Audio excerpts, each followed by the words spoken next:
distribution is one of the hallmarks of what Wisycom does. The other thing, it's wideband. So we tend to be able to work in really, really difficult RF environments. That's kind of what people also know for Wisycom, or know Wisycom for.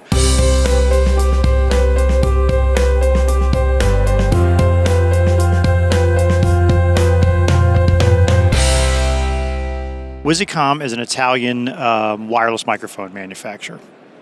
There are a number of wireless manufacturers, not all of them located in Italy. Why should we pay attention to Wisycom?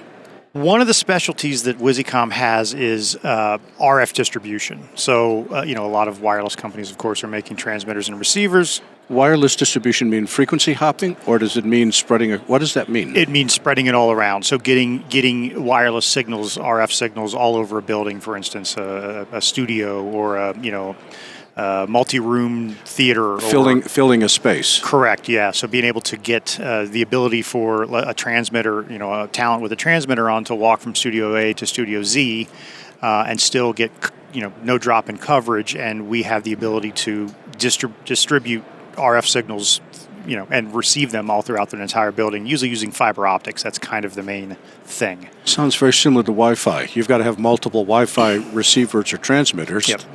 So except you do it with RF. Yeah, exactly. And in the, I shouldn't say the old days, in the old and the current days, a lot of it's done just with coax cable, copper, and which we do that as well. But one of the specialties is doing it over fiber optics. So being able to run fiber for miles, if necessary, throughout a building or whatever it might be, and receive those RF signals instead of the copper. Now it's over fiber. What would be an environment that requires that much coverage? Because as a talent, I am not walking miles to get from Studio A to Studio Z. Yeah, it is. Broadcast facilities, and it sometimes it's not even about the talent walking miles. It's just about not needing, being able to have a centralized area with all the gear, in a control room or like a video village. Exactly, and not needing remote setups in all the different studios. Basically, you can just that transmitter can go from one to the next with just some antenna in the room, and not necessarily needing a matrix box or a splitter or a combiner or something or a receiver sitting in the room with.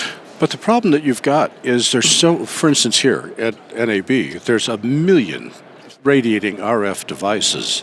And if I walk from Studio A to Studio B, there's no guarantee that there's not going to be RF interference. How do you deal with that? Correct. It's a lot of antenna positioning, getting the right antennas, whether it's directional or omni or some variation of that, positioning within the building, and then filtering as well. So being able to, we have very fine-tunable filters on the antennas, the active antennas, and being able to kind of filter out the stuff you don't want to see and pay attention to the stuff that you do want to see.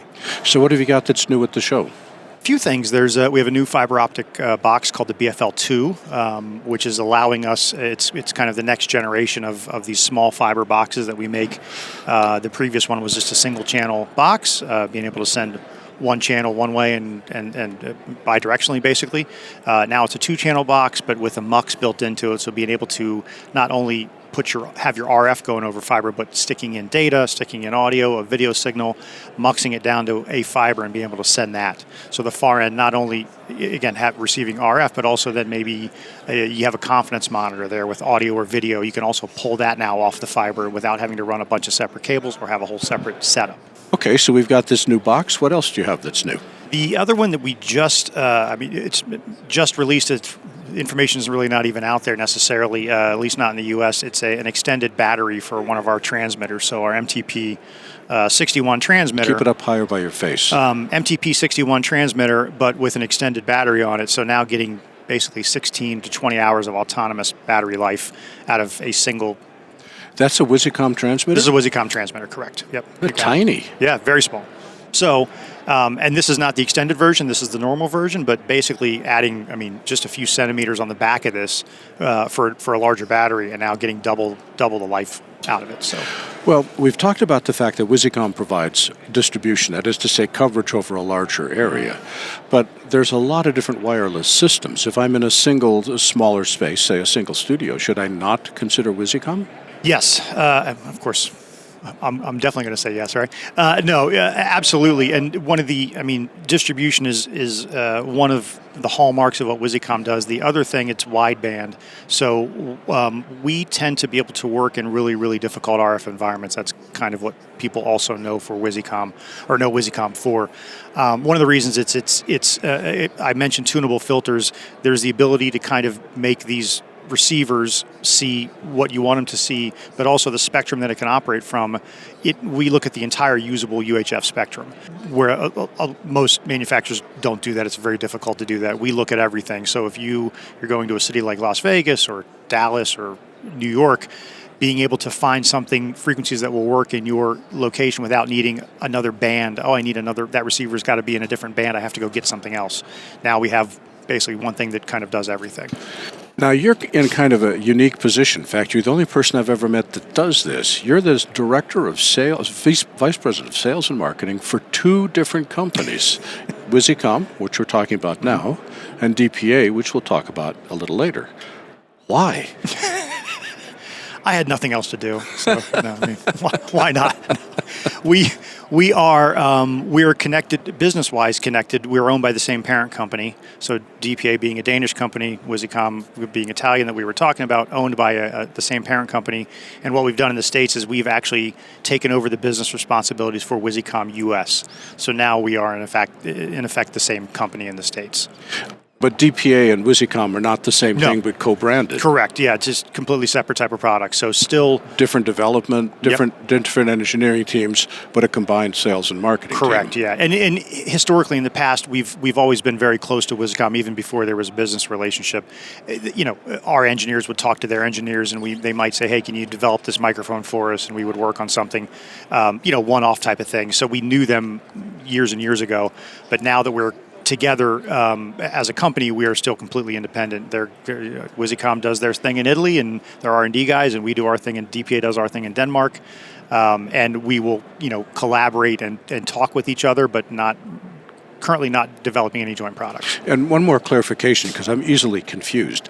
DPA makes microphones, but Wisycom makes transmitters and receivers and not microphones. Is that true? Correct.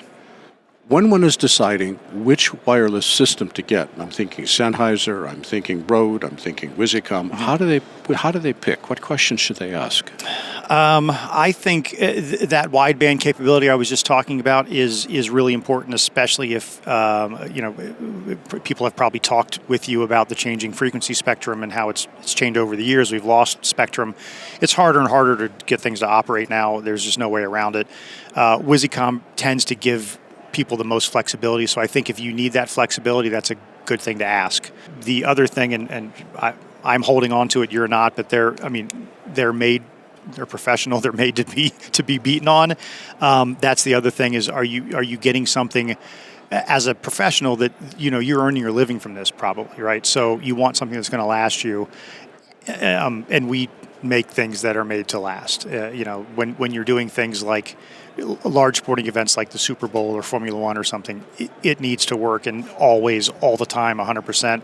That's kind of what we do. So that's one of those questions definitely to ask if you're looking at wireless stuff. For people that haven't worked with Wisycom, and I confess I'm one of them, why should we consider your product? What are the key features we need to know about? The wideband I mentioned, really RF reliability, and it's hard to say that and give somebody concrete information, because you can't look at a product and think, oh, that's going to be great. My wireless link is always going to be there. But things like true diversity, actually putting money and effort into having two receiver circuits in your receiver, two independent receiver circuits, it just means for the end user, it's ultimate reliability. And again, when we're talking mission critical type of stuff we're usually used for, you can't have dropouts. And it's hard to tell somebody, yeah, this is not going to drop out, or it's going to drop out less than XYZ competitor.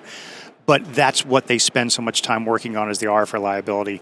When people get this to work, when other things don't work, that's when they go, oh, now I see what you're talking about. It's just hard to explain that to somebody until they're in that situation. Yeah. Chris, thank you very much. Thank you.